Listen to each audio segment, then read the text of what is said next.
오늘은 사도행전 4장 32절 37절 말씀으로 은혜로 살아야 후회 없이 산다라는 제목으로 말씀을 전합니다. 예수 믿는 사람과 예수 믿지 않는 사람의 많은 차이점이 있습니다. 그렇죠? 물론 구원도 차이점이 있죠. 거기에서 시작이 되어지니까. 그 중에 가장 큰 차이가 뭐냐 하면 성경을 봐도 그렇고 우리가 생각해도 그런데 그 차이가 뭐냐 하면 사랑입니다. 가장 큰 차이는 사랑의 차이입니다. 성경은 원수까지 사랑하라고 이야기를 하고 있죠.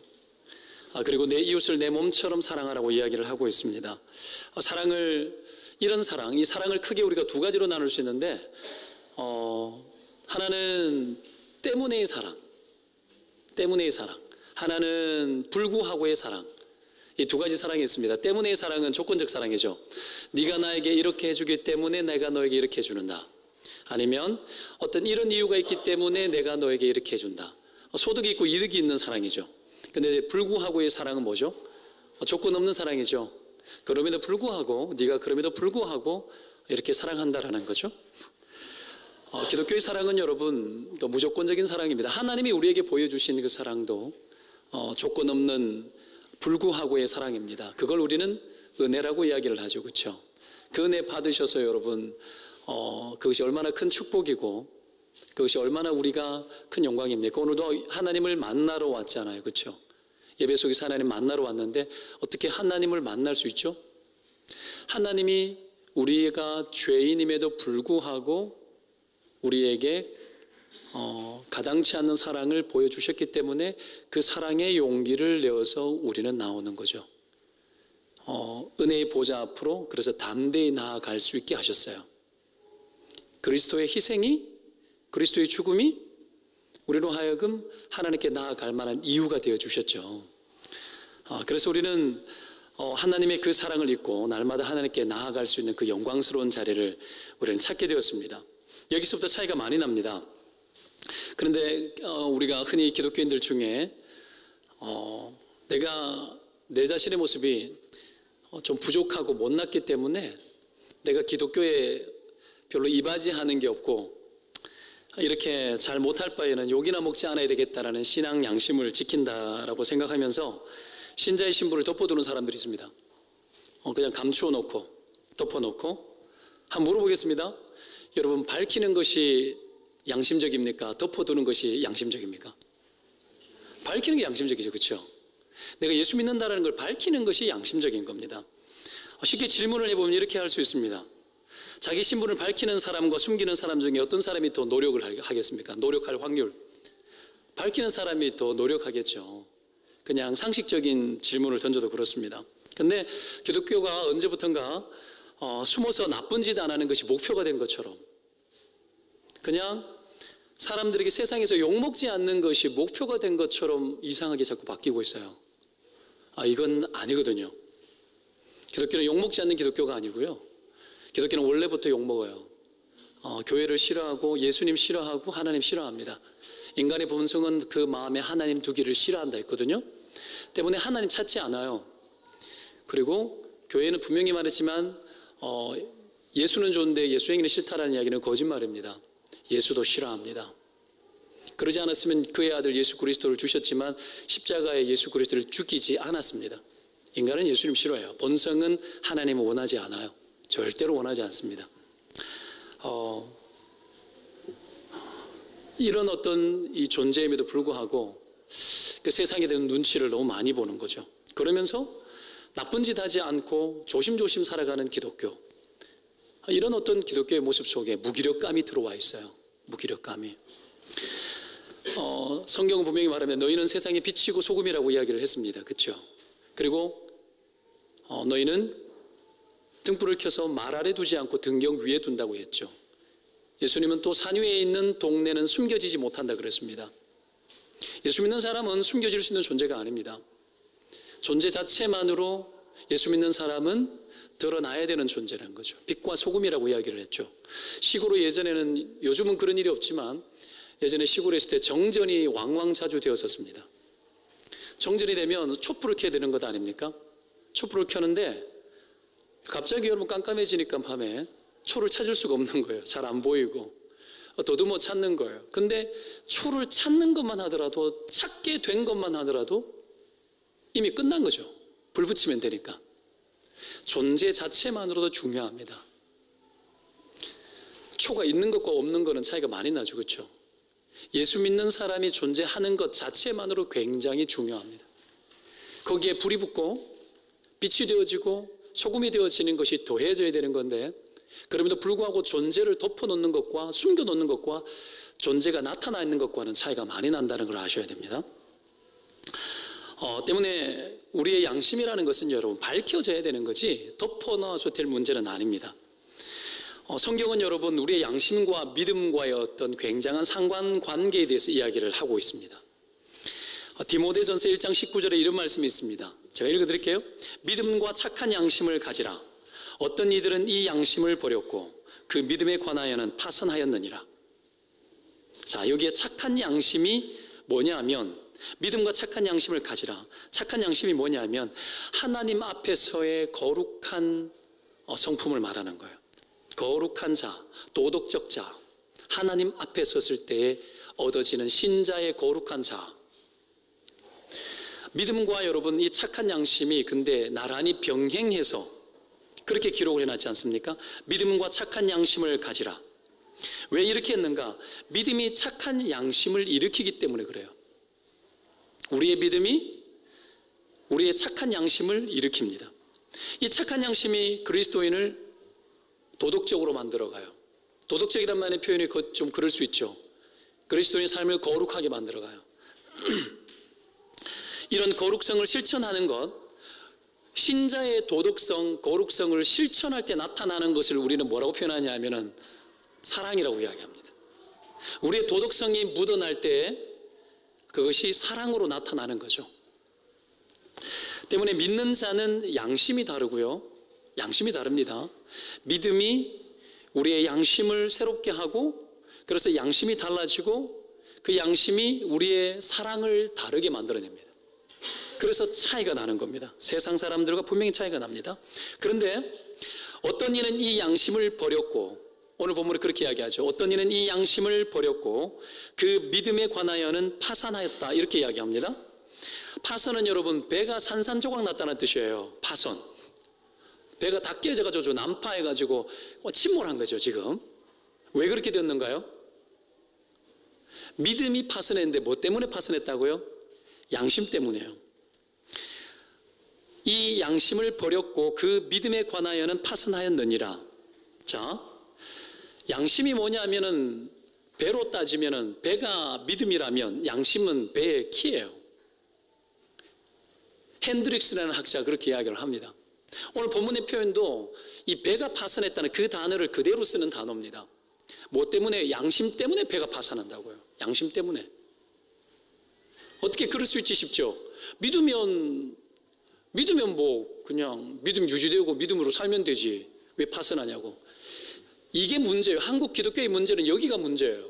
사람들이 믿고 구원받으면 계속 그것만 계속 이야기해요. 믿고 구원받았는 것, 거기에서 계속 멈춰 있어요.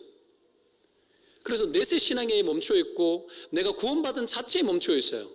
신자가 교회 와서 예수 믿고 영접하는 것에 문제가 있어요. 어떤 사람은 내가 전도를 이렇게 했는데 또 와서 전도회를 갔는데 예수님 영접시켰더니만 예수 영접 한 10번 한 사람이 있더라고요. 그것만 계속 하고 있어요. 계속. 믿음은 여러분, 믿음은 양심과 연결되어 있어요.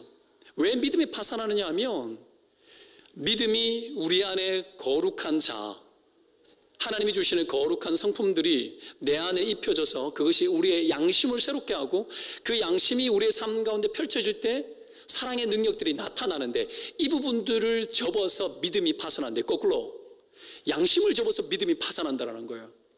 여러분 이해되어져요? 말도 안 되는 소리 같죠? 성경이 그렇게 이야기해요. 바울이 그렇게 이야기해요. 여러분 믿음을 방치하는 방법이 뭔 줄 아십니까? 믿음이 파산하는 방법이 뭔 줄 아십니까? 믿음이 침몰하는 방법. 여러분 우리의 양심을 저버리면 그렇게 되어져요.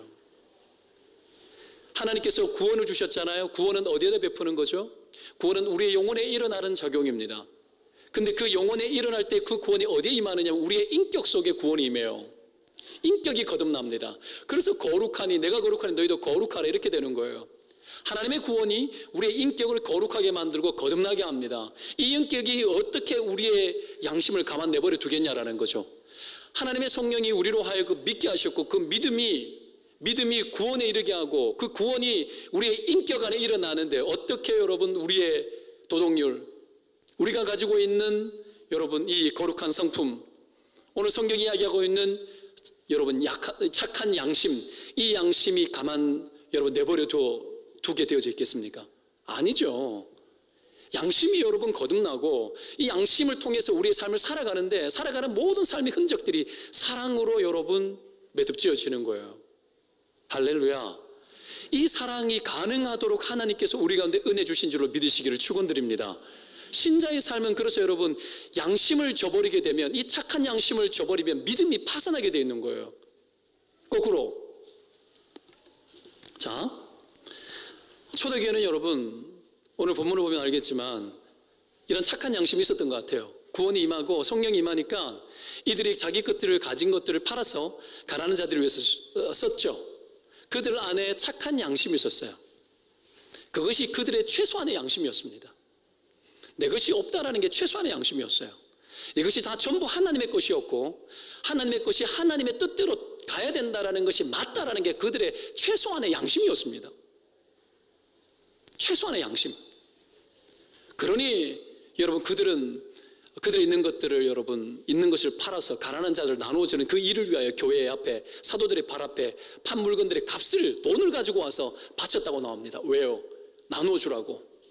원래 여러분 성경을 보면 모든 토지는 여호와의 것이라고 나옵니다. 레위기에.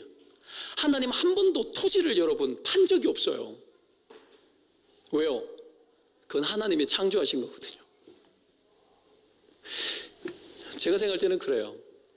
이 의견은 여러분 대천덕 신부 아시죠? 그 예수원에 강원도 예수원에 돌아가셨지만 대천덕 신부는 개신교에 가까운 이 종파입니다. 그렇게 아시면 됩니다. 하는 이야기가 이렇게 주장을 해요. 토지는 여호와의 것이기 때문에 이 대한민국이나 어느 나라든지 간에 해결할 수 있는 방법은 이 돈에 대한 문제를 해결하는 방법은 토지세를 엄청 받아내야 된다는 거예요. 왜? 하나님 거기 때문에. 하나님 한 번도 토지를 판 적이 없어. 근데 인간들이 이 세상 살면서 다 자기의 것이 되어지죠. 그러다 보니까 어떤 문제들이 생깁니까? 전부 자기 영역을 넓혀 나가고 그걸 근거로 인생의 안정감을 누리고 살아가는 거죠. 아무리 가져도 인간의 본성은 여러분 아무리 가져도 하나님 아니고는 안 채워집니다.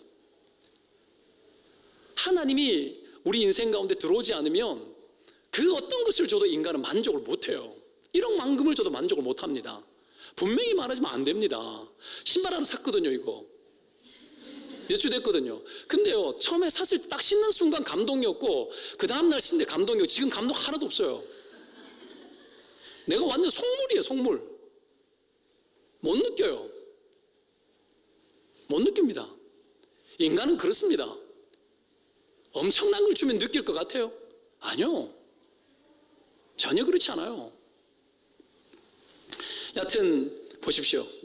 하나님의 은혜가 임하면 우리의 양심 안에 거룩한 능력들이 들어오고 그 하나님의 거룩한 능력들을 이 착한 양심이 우리의 삶에 내 것이라 여기지 않고 아낌없이 투자하고 누군가를 위해서 써도 거기에 그 어떤 여러분 후회도 없습니다. 이게 여러분 믿는 자에게 주신 하나님의 축복들이에요. 이게 축복이면 마치 저주받은 것 같지 않나요? 어떻게 이제부터 큰일 났다 싶은 생각 안 됩니까? 여러분 하나님이 우리에게 보여주는 것들이 이런 겁니다. 자 32절에 보면 한번 읽어보겠습니다. 시작.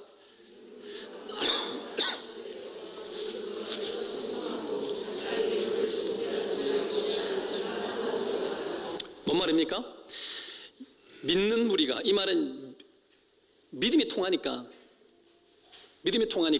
한 마음과 한 뜻, 믿음이 통하니까 양심에 여러분 그 어떤 후회도 없었다라는 거예요. 사랑함에 있어서 믿음이 들어가면, 믿음이 우리의 양심을 파고 들어가면 우리가 어떤 짓을 하더라도, 어떤 아쉬운 짓을 하더라도 아쉽지 않다라는 거예요. 그들은 후회가 없었어요. 후회 없는 인생 사시기를 축원드립니다. 후회 없는 인생. 은혜로 살면 후회 없이 인생 삽니다. 하나님이 원하는 대로 살면 후회 없습니다. 왜 우리가 후회합니까? 여러분 인생의 가장 큰 후회가 뭡니까? 그 후회에는 뭐가 있는 줄 압니까? 자기 미움이 반드시 있습니다. 왜요? 그 후회를 위해 가지고 그 후회되는 일을 내가 선택했기 때문에 자기 미움이 있는 거예요. 저도 가끔씩 옛날 생각해보면 쥐구멍에 들어가고 싶을 때가 한 번씩 있습니다. 막 너무 쪽팔리고 너무 이거는 내가 아니었다 싶은 그런 느낌들이 막 들어오면 혼자서 이래요. 이건 아니다. 생각하기 싫어가지고. 여러분 그럴 때 있죠? 이 다 경험들이 있다니까요. 다 있습니다. 뭐 끔찍해. 뭐 여자들은 그렇게 표현하겠지. 누구한테 말도 못하고 그런 답답함들이 있다라는 거예요. 후회 없이 살아야죠. 여러분 예수 믿는 것 후회하십니까? 후회 없이 살아야죠. 하나님이 우리에게 주신 그 은혜를 따라 우리에게 주신 그 믿음으로 인하여 우리가 구원을 입었고 그 구원이 내 양심에 한 점 부끄러움이 없고 내 양심에 그 어떤 하나님이 원하는 바를 선택해서 내 있는 것을 팔아 가난한 자에게 줄지라도 곧 죽을 것 같을지라도 후회함 없이 인생을 살아보자라는 거예요. 누가 하냐라는 거야? 성령이 그 일을 기뻐한다는 얘기지. 돕는다라는 거지. 여러분 신자의 삶의 축복이 여기에 있습니다. 신자의 기쁨이 여기에 있습니다. 이렇게 살아야 믿음이 파산하지 않아요. 믿음은 행함과 함께 자랍니다. 분명히 말하지만 야고보서를 읽어보십시오. 행함이 없는 믿음이 죽은 믿음이라고 했던 이유가 거기에 있습니다. 믿음은 행함과 함께 자랍니다. 근데 행함을 버리면 믿음이 파산합니다. 마치 난파한 배처럼 믿음 전혀 없는 사람처럼 되어지고 심지어는 불신자보다도 더 악하게 바뀝니다. 얼마든지요. 그래서 달라야 되죠. 신자의 차이는 사랑의 차이입니다. 예수님께서도 그랬습니다. 너희가 나를 사랑하는 자를 너희를 사랑하는 자를 사랑하면 무슨 상이 있으리요? 세리도 이와 같이 아니하느냐? 이방인들도 이같이 아니하냐? 믿는 자와 믿지 않는 자의 예수님의 구분도 사랑으로 구분해버립니다. 양심이 달라야 하고 사랑이 달라야 됩니다. 사랑하는 여러분, 내 앞에 놓여 있는 사랑할 기회가 있고 내 양심에 여러분 그 사랑을 담아낼 만하거든 얼마든지 하십시오. 해야 합니다. 놓치지 말고 해야 합니다. 후회하지 말고 해야 합니다. 하시기를 바라옵나이다. 해야 됩니다. 아내한테는 비밀이지만 이부 예배에 없기 때문에 비밀이지만 또 말하지 말고요. 참 부담되는 저에게 사람에게 있어서 여러분 제일 공포스러운 돈이 얼마인 줄 아십니까? 10분의 1이에요. 11조예요. 자, 그걸 뛰어넘으면 간땡이가 부어지는데 그 뛰어넘기가 쉽지 않죠. 제가 최근 좀 지났습니다. 좀 지났는데 누가 어려운 사람이 정말 힘든 분이에요. 알고 있어요. 목사한테 돈을 빌려달라는 거야. 여러분 참 미치는 거예요. 그럼 내가 돈 보기에는 많이 있는 것처럼 보이죠. 보기에는 통장에 한 10억 정도 있어 보이지 않습니까? 전혀 없거든요. 마이너스예요. 그렇다고 해가지고 부담 가져라는 얘기는 아닙니다. 근데 그 상태에서 빌려달라는 게 꽤 큰 돈이에요. 100만 원이 넘어요. 내가 기도했어요. 하나님 어떡할까요? 나는 그대로 순종해 봐야 되겠다. 꾸고자 하는 자에게 줘라. 그래. 대신에 하나님 이렇게 기도했어요. 하나님 받지 않겠습니다. 꾸고자 하는 자에게 줘라 그래. 하나님 받지 않겠습니다. 그리고 뒤도 안 돌아보고 그냥 줬어요. 여전히 못 받고 있지만 이건 내 양심이에요. 이건 내 양심이라고. 그 사람 내게 갖겠다고 했죠.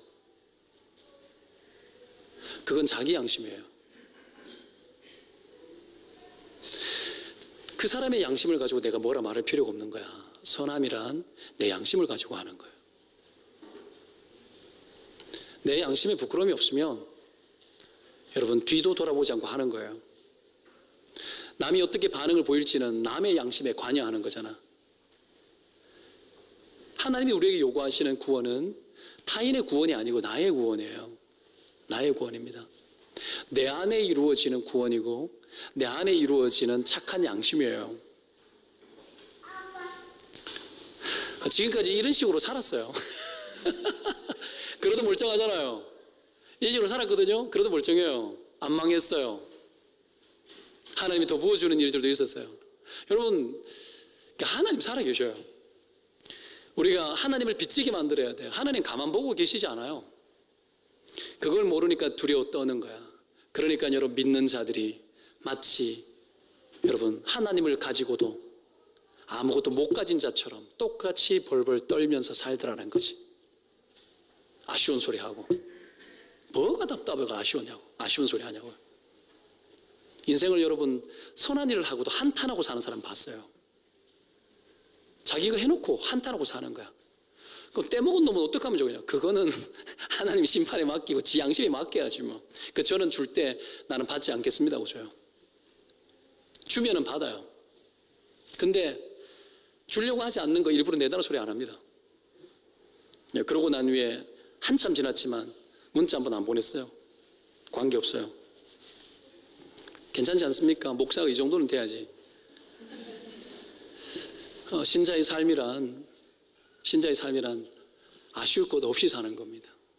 후회할 것이 없이. 그 어떤 선을 행하고도 우리는 하나님의 구원에 그 구원을 여러분 갚을 만하지 못해요. 우리의 전 재산을 팔아 가난한 자를 줘도 여러분 우리가 입은 그 구원을 갚을 만하지 못합니다. 1%도 갚을 수가 없어요. 그 구원의 은혜의 넉넉함에 젖어서 우리의 양심이 성령이 원하는 바를 쫓아서 그냥 해보는 거야. 해보는 거예요. 그러다 보면 하나님이 우리 인생을 만들어가는 걸 어느 날 경험하게 됩니다. 이걸 경험해야 평안이 오고 자유가 오는 거죠. 자, 초대교회가 이렇게 사랑하는 일에 후회 없이 살아갔던 그 힘의 출처와 근거가 어디에 있었겠는가? 우리가 초대교회가 이렇게 했으니까 우리도 해야 되는 거 아니냐라고 이야기하면 그때부터 곤란해집니다. 초대교회 다 이랬으니까 다 팔자. 여러분 팔 사람이 여기 누가 있겠어요? 못 팔죠. 이 시대에 이들에게 왜 이런 일들이 있었는가? 오늘 본문은 이렇게 기록을 하고 있습니다. 33절을 보십시오. 사도들이 읽어옵니다. 시작.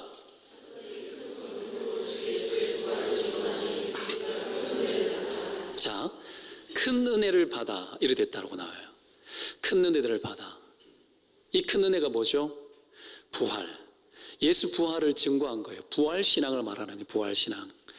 이 부활 신앙이 그들에게는 너무 어마어마한 큰 은혜가 되어서 우리가 상상할 수 없는 이러한 선한 양심을 가지고 착한 양심을 가지고 있는 것을 팔아 가난한 자를 줬다라는 거예요. 이 큰 은혜를 입어서. 부활 신앙. 부활 신앙이 뭘까요? 따라합시다. 죄에 대해서 죽고 의에 대해서 사는 거예요. 부활 신앙은 죄에 대해서는 죽고 의에 대해서 사는 거예요. 십자가에 죽은 예수 그리스도가 죄에 대해서 죽은 거예요.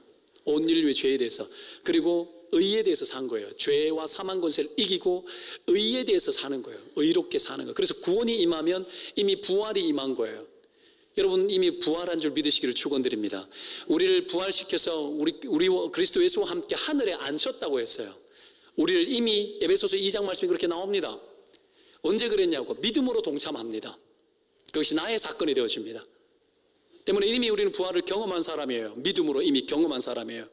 때문에 죽은 거예요. 뭐에 대해서? 죄에 대해서 죽은 거야. 죽고 없어. 의에 대해서는 산 거예요. 의만 나오면 벌떡벌떡 살아나는 게 신자의 삶이라는 거예요. 그 의가 사람에게는 어떻게 나타납니까? 사랑이죠. 최근에 여러분 몇 가지 이슈들이 있었지 않습니까? 얼마 전에도 무슨 버스 사고 났는데 어떤 누군가가 막 사람 구출했는데 돈 3천만 원인가 상 주겠다 그랬는데 거절했다고. 의인 이래 붙였죠. 의인. 얼마 전에 또 무슨 사고 났는데 청년 하나가 불났는 집에서 누구를 구출하다가 죽었죠. 의인이라 그러죠. 왜죠? 왜 의인이에요? 사랑을 희생했기 때문에 의인이에요. 죄에 대해 죽고 의에 대해서 살은 거예요. 그래서 의인이라고 이야기하는 거예요. 기독교가 말하는 의와는 달라요. 그러나 그 속성이 하나님을 닮았고 사랑을 여러분 간절히 우리가 이루기 시작하면 그 사랑의 이룸을 통해서 그게 우리에게 의가 되는 겁니다. 할렐루야. 의로운 삶이 그 삶이에요. 사랑하는 삶이에요. 성경은 그렇게 이야기를 하고 있습니다. 성경은 여러분 에베소 2장 4절 이하에 이렇게 말합니다. 긍휼에 풍성하신 하나님이 우리를 사랑하신 그 큰 사랑을 인하여 허물로 죽은 우리를 그리스도와 함께 살리셨고 부활시켰고 또 함께 일으키사 그리스도 예수 안에서 함께 하늘에 앉히시니.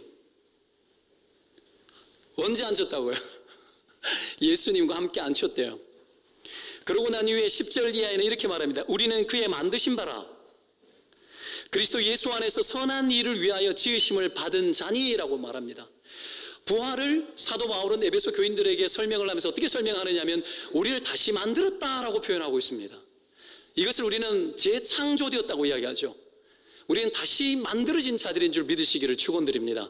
재창조된 거예요. 어떻게 재창조되었어요? 선한 일을 위하여. 선한 일을 위하여 재창조됐다라는 거예요. 이게 부활신앙이에요. 우리가 여러분 예수 그리스도를 믿음으로 부활에 동참한 자가 되었기 때문에 이미 우리는 선한 일을 위하여 믿음이 들어오면 재창조가 되어진 거예요. 우리의 양심 안에 하나님의 재창조적 능력이 일어난 겁니다. 때문에 우리의 신앙 양심과 우리의 모든 도덕률과 도덕성이 예수님을 닮고 하나님을 닮고 삶이 사랑하는 일에 가득하는 거예요. 그게 의에 대해서 사는 거예요. 의롭게 사는 거라고요. 우리를 그렇게 불러주신 겁니다. 예수 믿고 난 이후에는 이 일이 가능한 일이 되어졌습니다. 최근에 여러분 나라가 최순실 우리 이 언니 하나 때문에 난리죠. 대단한 언니예요. 대단한 언니입니다. 그냥 모든 것이 사실인 줄은 모릅니다. 그러나 그냥 표면적으로 나타나는 것을 봤을 때 자기 하나 살자고 자기 딸 하나 살자고 이렇게까지 할 수 있나 싶은 생각이 들어요. 참 우리나라 아직 발전하려면 모른 것 같아요. 그렇죠? 참 답답합니다. 예수를 믿어도 우리 안에 하나님의 은혜가 빠져나가면 부활신앙이 죽어요. 의에 대해서 사는 것이 아니라 죄에 대해서 살고 의에 대해서는 죽어요. 오히려 불신자와 방불한 삶을 산다 그랬죠. 얼마든지요. 은혜가 빠져나가면 온갖 나쁜 짓 악한 짓 다 할 수 있습니다. 예수 믿는 사람이 살인 안 합니까? 합니다. 목사가 강간 안 합니까? 합니다. 세상은 이해가 안 되죠. 그럼 우리는 이해는 할 수 있어요. 이해는 되지만 그 부분들을 허용할 수는 없죠. 그렇죠? 허용되지 않는 게 무엇 때문입니까? 부활신앙이죠. 내가 거듭났고 예수와 함께 죽었고 의에 대해서 날마다 살고 죄에 대해서 날마다 죽어야 된다고. 바울도 나는 날마다 죽는다 이야기했어요. 어떻게요? 안 되거든. 하나님의 은혜로 날마다 죽는다고 이야기했거든. 날마다 죽어야지 우리는 살 수 있는 거예요. 십자가의 사건 한 번으로 되어지는 것이 아니라 날마다 죽노라. 이 말은 날마다 죄에 대해 죽는다. 이 말은 날마다 부활신앙을 입어서 내가 살아야 된다는 얘기야. 이거 아니면 못 산다라는 거지. 못 산다라는 거예요. 잘 살고 싶은데 못 산다라는 거예요. 똑같습니다. 여러분 죄책감 들 때 많죠. 목사도 똑같아요. 똑같이 일주일을 살면서 저라고 해가지고 여러분 죄 짓는 일에 다가서기 싫을까요? 아니요. 죄의 욕구는 안에 여전해요. 얼마든지요. 별 야릇한 생각 다 안 하고 막 집사님 묻잖아요. 무슨 생각하는지 아니까 저러는 거야.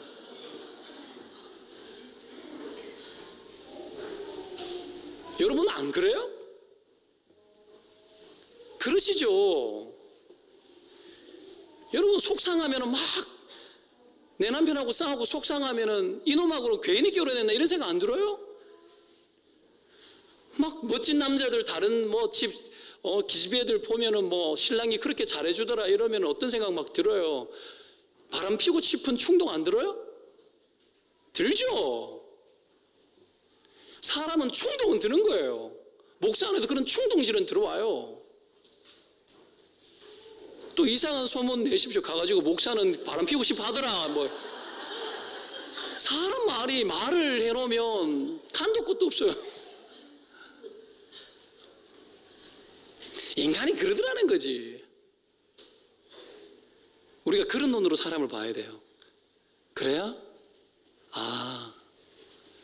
그렇구나. 다 그렇게 힘들게 살아가고 잘 살고 싶지만 잘 되지 않는 육신을 갖고 있구나. 그걸 이해할 때 사람을 정죄하지 않아요. 정죄하지 않고 받아들이는 거죠. 하여튼 여러분, 초대교회 성도들은 이 큰 은혜가 들어와서 그들의 삶에 여러분 진동을 일으키고 삶에 여러분 이 대지진이 일어났습니다. 그래서 내가 지지했던 것이, 내가 기대고 내가 의지했던 이 나를 지지해줬던 모든 것들이 이게 아니구나. 진짜 의지해야 될 것은 천지를 지으신 이 땅, 집도 땅 위에 디디고 있죠. 이 땅의 주인이신 그 주님이 천지를 창조하신 분이고 그 하나님의 창조의 권능 아래 우리가 살고 있다는 걸 깨달으면서 모든 것이 주님께로 가야 되는 줄로 알게 되었어요. 주님의 방식대로 가야 된다는 생각이 통하기 시작한 거예요. 믿음이 어디에? 그것이 신앙 양심에 통한 거예요. 그것이 양심이 삶에 나타난 것이 뭐라고요? 사랑이라고요. 그래서 여러분 가난한 자에게 여러분 주는 거예요. 구약시대 땅을 안 팔았죠. 그래서 희년이 있었습니다. 77-49 여러분 일곱 번째 여러분 이 안식년이 지나고 나면은 고토로 자기 원래의 집으로 다 돌아가고 땅도 원래 주인에게 다 돌려줬어요. 무슨 일 때문에 노예된 사람도 다 풀어주고 땅도 원래 사람에게 다 되물러 줬다고요. 초대교회 여러분 이 일들이 일어난 겁니다. 초대교회 이후에 예수 그리스도의 부활 이후에는 그 어떤 유대인들이 지금도 지내고 있는 이런 여러분 것들도 예수 믿는 사람들 안에 없었어요. 그럼 희년이 있었냐? 없었어요. 그런 율법들 없었어요. 근데 뭐로 했습니까? 하나님의 은혜가 임하니까 이 희년이 날마다 일어나더라는 거야. 날마다 49 안 기다리고 7년씩 안 기다리고 날마다 은혜가 임하니까 이 은혜가 사람들에게 계속 흘러가는 거예요. 희년, 가난한 자에게 어떻게 합니까? 자기 있는 것을 팔아 가난함을 도와주니까 그들에게 기쁨의 해가 온 거예요. 기쁨의 해가 날마다 빵빵 터지는 거예요. 날마다. 세상에 여러분 필리핀 부익부가 얼마나 가득합니까? 이 나라에. 우리는 이러고 있지만 여러분 우리가 버리는 쓰레기, 음식 쓰레기만 하더라도 여러분 이 아프리카 기아를 다 해결하고도 남아요. 이런 시대를 우리가 살고 있지만 그들 안에 희년이 안 일어나고 있는 거예요. 기쁨이 없는 거야. 기쁨이. 왜 그럴까요 여러분? 한번 생각해 보십시오. 우리는 기가 막힌 시대를 살고 있습니다. 굶어 죽는 아이들이 20초에 하나씩 죽고 있어요. 지금도. 이 기가 막힌 시대에 우리는 이렇게 살고 있는 거죠. 기가 막힌 은혜를 누리면서. 여러분 이게 우리 눈앞에 그렇죠. 내 눈앞에 여러분 있다면 어떻겠어요? 내 눈앞에 있다면 여러분 가만히 있겠어요? 우리는 눈을 닫고 살기 때문에 그래요. 내 눈앞에 여러분 기아로 헐떡거리는 아이가 있으면 가만히 있겠어요? 여러분 중에 그 어떤 누구도 나는 가만히 있지 않는다고 봅니다. 당연히 여러분 그들을 위해서 그 아이를 물을 먹이고 애를 쓰겠죠. 눈에 안 보여서 그런 거야. 안 보여서. 어떻게 하실랍니까? 우리는 구원은 입었고 우리 안에 하나님의 신앙 양심은 계속 자극을 하고 우리를 통해서 하나님께서 선한 일들을 하게 하시는 하나님의 그 목적대로 우리를 부활을 그렇게 이루시고 구원을 이루셨는데 어떻게 하면 좋겠습니까? 여러분 오늘 이 부활 신앙으로 살아갈 때에 하나님이 주시는 그 은혜가 우리에게 어떤 유익을 줍니다. 어떤 유익을 주느냐 하면 한 두 가지로 봅니다. 첫 번째가 뭐냐면 은혜로 살면 굳어진 틀이 무너집니다. 어떻게 사냐고요? 굳어진 틀을 무너뜨려야 돼요. 굳어진 틀. 은혜로 살아갈 때 여러분 나타나는 신앙에 은혜 없이 살 때 이런 부활 신앙 없이 살아갈 때 나타나는 문제들이 몇 가지 생기는데 하나가 뭐냐면 관념적 신앙이에요. 두 번째가 뭐냐면 여러분 이기주의입니다. 세 번째는 현실 도피입니다. 세 가지 다 연결되어 있습니다. 제일 심각한 보십시오. 관념적 신앙. 이 머리로만 생각하는 신앙이죠. 제일 심각한 게 이 증상이 제일 심각한 사람이 누군 줄 아십니까? 목사입니다. 목사. 왜요? 목사는 맨날 가르치거든. 가르치니까 가르치는 게 자기 믿음인 줄 착각할 때가 많아요. 여러분 박동선 목사가 착각하지 않고 정신 차리라고 기도하셔야 돼요. 그게 진줄 알아. 말씀 전하는 게 진줄 알아. 내가 막 이렇게 열정 전하니까 목사가 맨날 다 그렇게 사니까 그렇게 전하는 줄 아는데 다 그런 건 아니에요. 성경의 진리대로 말해야죠. 말했다고 내 건 아니거든요. 저도 노력할 뿐입니다. 하나님의 은혜 아래서. 관념적 신앙의 가장 위험성이 뭔 줄 아십니까? 자기를 모르는 거예요. 자기가 무슨 짓을 하고 있는지 몰라. 그래서 예수님이 하는 이야기 십자가에 달려가지고 저들이 하는 짓을 모릅니다고 예수님이 하나님께 기도했어요. 지들은 의롭게 한다고 하는데 뭔 짓을 하는지 모르는 거야. 제정신이 아닌 거죠. 두 번째는 이기주의죠. 이기주의. 은혜가 하는 일이 뭐냐면 믿음은 우리 안에 예수님의 마음을 부어주셔서 양심이 선해지고 그래서 착한 일 하게 하죠. 근데 은혜가 빠져나가면 여러분 선한 일 하는 데 있어서 습성은 남아있을지 몰라도 감동적인 여러분 선행들이 잘 나오지 않아요. 그래서 어떻게 바뀝니까? 이기적으로 바뀌어요. 자기 사랑에 빠집니다. 자기 사랑. 잘못된 자기 사랑에 빠져서 독식하고 살아가요. 이런 사람들이 나타나는 증상이 뭔 줄 압니까? 열매가 없습니다. 한 알이 미리 땅에 떨어져 썩으면 많은 열매를 맺고 썩지 아니하면 그대로 있는 줄 그랬잖아요. 썩어야 돼. 이기주의가 죽어야 돼. 내 자신이 죽어지면 여러분 하나님의 은혜가 들어와서 죽어지면 열매가 많이 맺어지지만 내가 안 죽으면 아무것도 안 맺어져요. 죽어야 되는 겁니다. 어저께 여러분 결혼식장 갔다가 봤는데 우리 천하영 자매라고 동산교회 청년부 자매 내가 대표를 기도해 주러 갔었는데요. 갔는데 어떤 목사님이 그러시더라고요. 남자의 양복이 까만색인 이유가 뭔 줄 아냐고. 이제 죽었다라는 얘기라고. 여자의 옷이 하얀 이유가 뭔 줄 아냐고. 항복했다라는 뜻이래요. 와, 기가 막히다. 진짜 다음부터 나도 써먹어야 되겠다. 내가 주례를 한 100번 가까이 했는데도 그 이야기를 처음 들었어요. 기가 막히더라고요. 근데 양복이 가끔씩 깜장색이 아닐 때가 있어요. 뭐 그럴 때는 이제 뭐 피해야 되겠지만 의미 있지 않습니까? 죽는 거. 부부 관계도 여러분 죽어야 돼요. 항복해야 돼요. 죽어야 되는 거예요. 아담이 죽어서 여자 만든 거예요.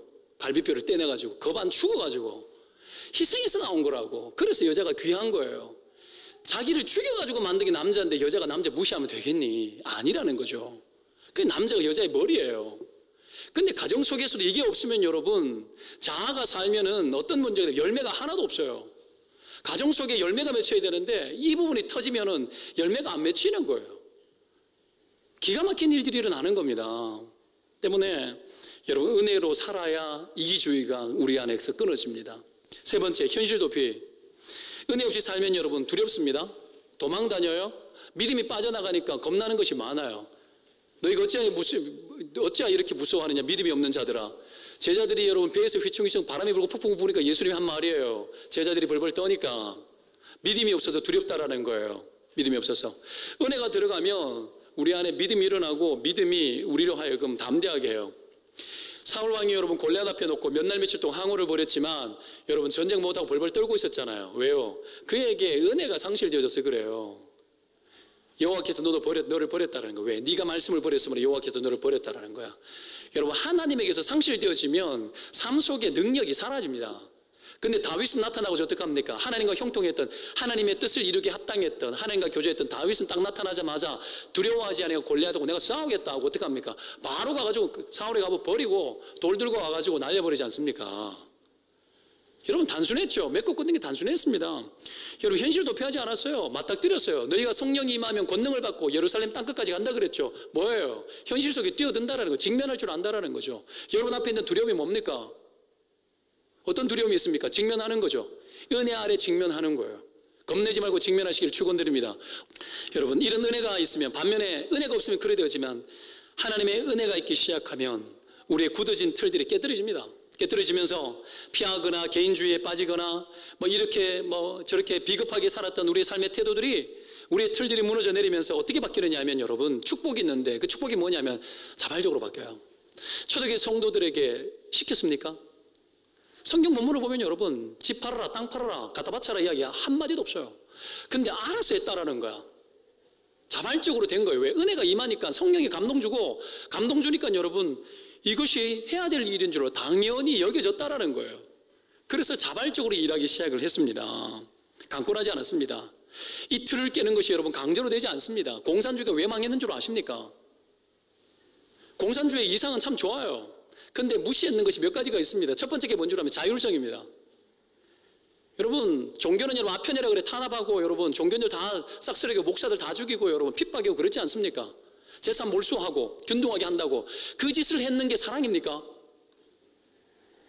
여러분, 그 짓을 했는 것이 여러분 사랑이에요? 아니죠. 악을 행하면서도 그것이 의로운 줄 알았어요. 망하는 거죠. 인간의 죄성을 거부했습니다. 죄성을 여러분 무시했어요. 안 되는 거예요. 결국은 여러분 망한 겁니다. 그러나 하나님의 은혜가 들어가면 스스로 무너뜨릴 수 있습니다. 하나님의 은혜가 들어가면 우리 안에 있는 우리의 틀들이 무너지고 우리가 원치 않는 일을 하게 되는 거예요. 이게 자기 부정이에요. 자기 부정. 내 본성을 여러분 거절하는 거예요. 내 본능을 거스르는 행동들을 하나님의 은혜가 하게 하셔요. 내 본능이 무너지는, 내 본성이 거스러지는 거고 내 틀이 무너지는 거예요. 틀이 무너지면서 하나님이 원하시는 일에 가볼 수 있는 용기가 나오는 거예요. 때문에 하나님의 은혜는 우리로 하여금 용기 있게 합니다. 하나님의 은혜는 우리로 하여금 우리의 틀을 무너뜨리는 것에 대해서 두려워하지 않습니다. 여러분, 우리가 해야 될 일들이 있는데 그 일들을 하는 데 있어서 머뭇머뭇거리고 있는 우리의 본성들과 우리의 틀들이 하나님이 주신 이 강력한 은혜 앞에서 그냥 무너져 내리는 은혜가 있기를 축원드립니다. 무너져 내리도록 허용해 드려야 합니다. 두 번째로, 은혜로 살면 아까도 얘기했지만 선한 일에 여러분 정말 후회 없이 삽니다.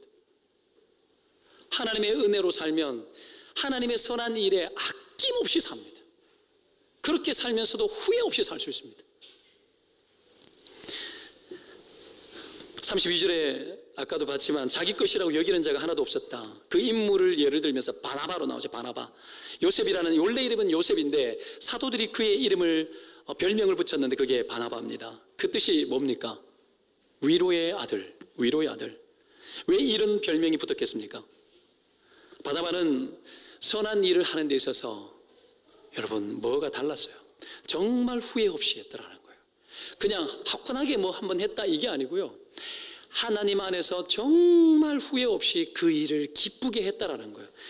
이 일을 하고 나니까 그 밭을 판 돈으로 가난한 자들에게 나누어 주니까 가난한 자들이 살 것 같은 거예요. 정말 살 것 같은 거예요. 생존의 문제, 거대한 게 아니에요. 대단한 게 아니에요. 호요시 가진 얘기가 아니에요. 그냥 생존의 문제. 그 생존의 문제가 해결되어졌는데 그것만으로도 숨통이 쉬어지더라는 거예요.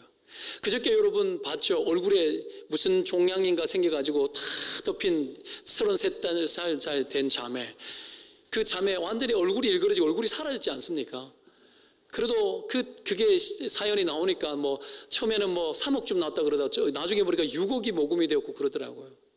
6억, 10억이 모금이 되어가지고 조금이라도 돌려놓을 수 있으면 정말 좋을 것 같다는 생각이 들었습니다. 여하튼 보십시오. 그런 어떤 우리 앞에 놓여있는 그 일들을 놓고 여러분 사람들이 어떤 위로를 보내는 거예요. 위로를 보내는 거예요. 바나바의 그 일들이 사람들에게 여러 사람을 구원했고 여러 사람에게 위로가 되었습니다. 그래서 이걸 너무 잘하는 사람이어서 그에게 별명을 위로의 아들이라는 별명을 붙여주는 거예요. 예수 믿는 사람들이 이런 별명 좀 많이 붙었으면 좋겠습니다.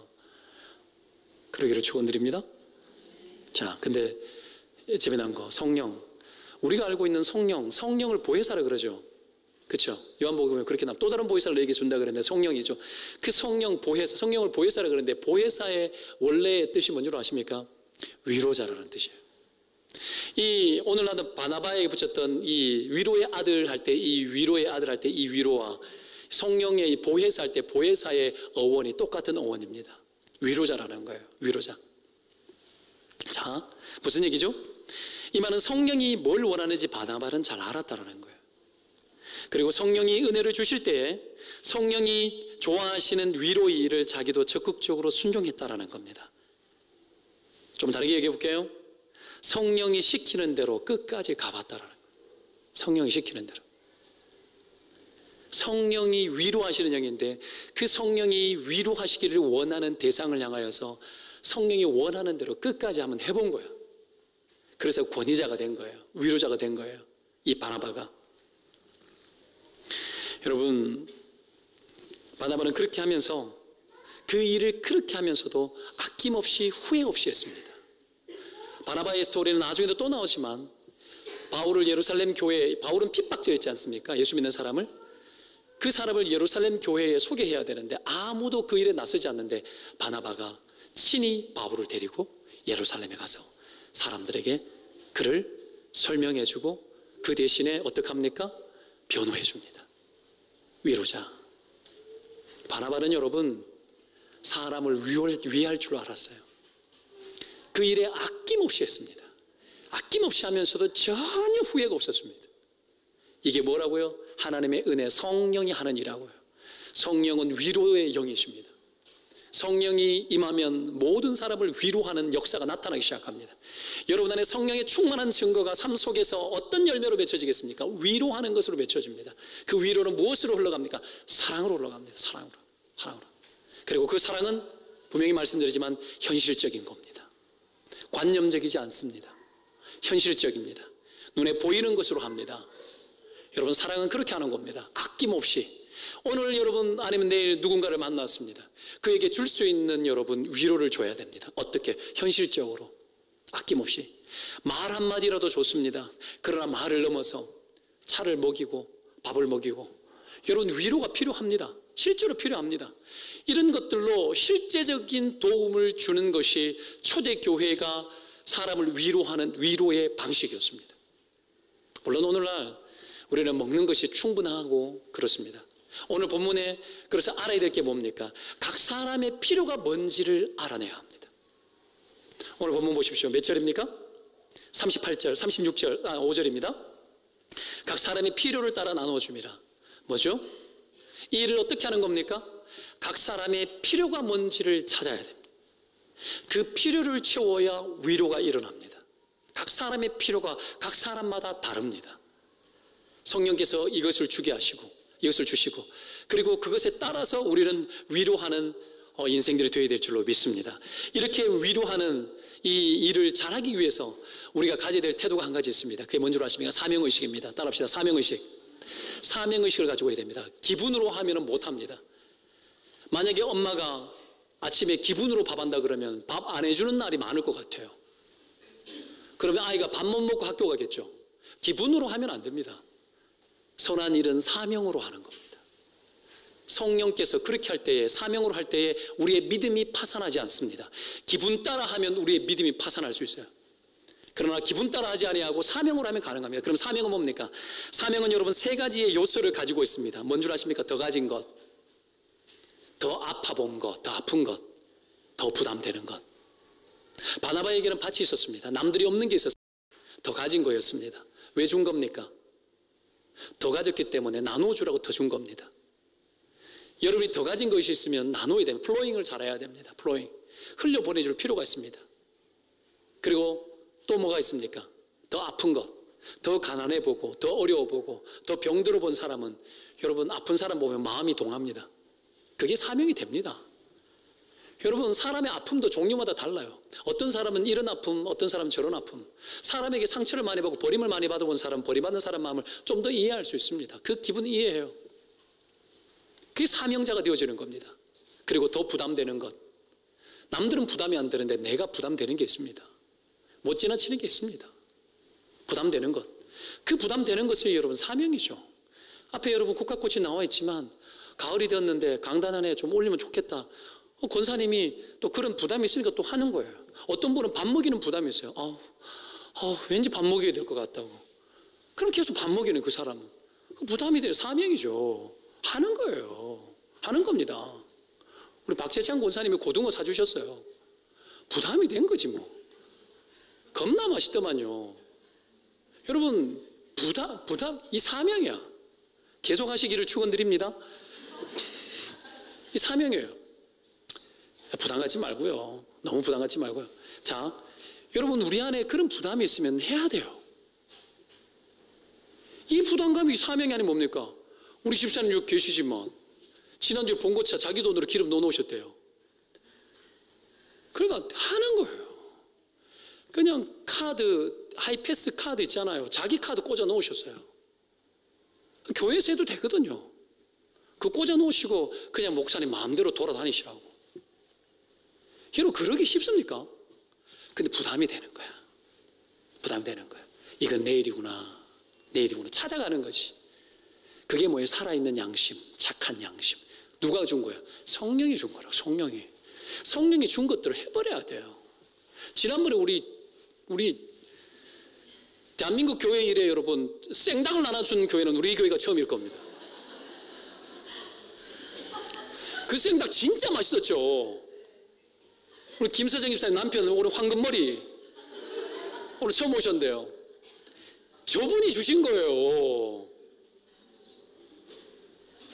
다음 주에는 또 짜장하는 분이 계시다고 짜장을 한 트럭 갖고 와가지고 짜장을 나눠주는 거 아니고 밥 먹을 때 덮어 먹으라고 짜장을 또 주시겠다.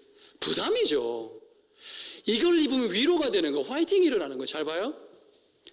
이런 화이팅은 그 자리에서 멈추지 않아요. 초대교회가 바나바가 시작을 했는데 수많은 사람이 시작된 거 왜요? 봤거든. 사람들이 위로 오는 거 봤거든. 그것을 보고 가만히 있어요? 가만 못 있는 거예요. 너도 나도 하기 시작하는 거예요. 그래서 여러분 위로자가 바나바뿐 아니라 또 다른 위로자가 나타나고 희년이 계속 빵빵 터지는 거예요. 기쁜 날 계속 터지는 거예요. 이런 부담감, 내가 좀 더 가지고 있는 거, 내가 좀 더 아파봤던 거, 이 세 요소가 여러분 이 사명에 집중되어지고 이 사명의식이 통하기 시작할 때에 믿음이 파손하지 않고 오히려 우리의 믿음이 하나님이 받으실 만한 믿음이 되어지는 줄로 믿습니다. 말씀 정리하면서 후회 없이 삽시다. 후회 없이 살려면 후회 없이 뭔가를 해봐야 합니다. 후회 없이. 성령이 원하는 것이 있으면 다가서 봐야지. 하나님이 원하는 바가 있으면 해보려고 해봐야지. 성령이 부담 주면 실행해봐야지. 내 안에 있는 이기적인 틀들, 그냥 여러 가지 나의 한계들, 성령이 은혜를 부어주면 그 틀을 여러분 부딪혀서 여러분 무너뜨리고 아낌없이 여러분 내가 해보고 싶어하는 일들, 하나님이 주시는 그 부담감들 가지고 아낌없이 가보는 거죠. 그렇게 해보는 사람은 후회 없이 삽니다. 우리는 언제가 인생의 끝자락에 하나님 앞에 설 때가 옵니다. 천국 가면 여러분 하나님이 예수님 묻는 게 있대요. 예수님 묻는 게 있대요. 반드시 묻는 게 뭔지 아십니까? 내가 너에게 준 곳으로 너는 뭐 하고 왔지? 묻는데요. 그게 돈이든 지식이든 재주든 뭐든. 그 주님 품에 안기기 전에도 수많은 사람들이 인생의 끝자락에 서서 후회한대요. 죽음 직전에 누구든지 후회한대요. 왜? 아쉬운 게 너무 많아서. 그 후회 속에는 뭐가 있느냐면 자기 미움이 있다 그랬죠. 내가 그러지 말았을걸. 내가 그러면 안 됐는데. 내가 그때 그렇게 할걸. 그 어떤 누구도 여러분 죽음 앞에서는 되돌이킬 수가 없는 거죠. 너무 멀리 갔습니까? 아니요. 우리의 인생은 바로 지금 사는 겁니다. 우리의 미래는 바로 지금 이 자리에서 결정하고 결단하는 겁니다. 하나님께서 기뻐하시는 그 일에 여러분 후회 없이 가봅시다. 그리고 주님이 먼 훗날 우리를 저 천국에서 만나실 때 그러시겠죠. 뭐 잘했다. 착하고 충성된 종아. 잘했다. 고맙다. 그런 날 오지 않겠습니까? 여러분 그런 삶을 위하여 우리 인생을 하나님 앞에서 날마다 복되게 들으시기를 주의 이름으로 축원드립니다. 기도합시다.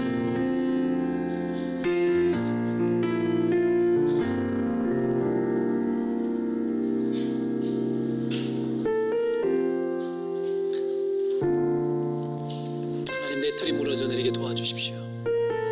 내 생각으로 살지 않고 성령이 주시는 생각으로 살게 도와주십시오. 하나님이 원하시는 곳이면 나도 가보게 도와주십시오. 내 안에 선한 양심을 주시니 감사합니다.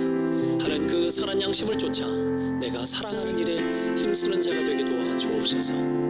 하나님 앞에서 여러분 오늘 말씀을 가지고 우리 같이 기도하십시다.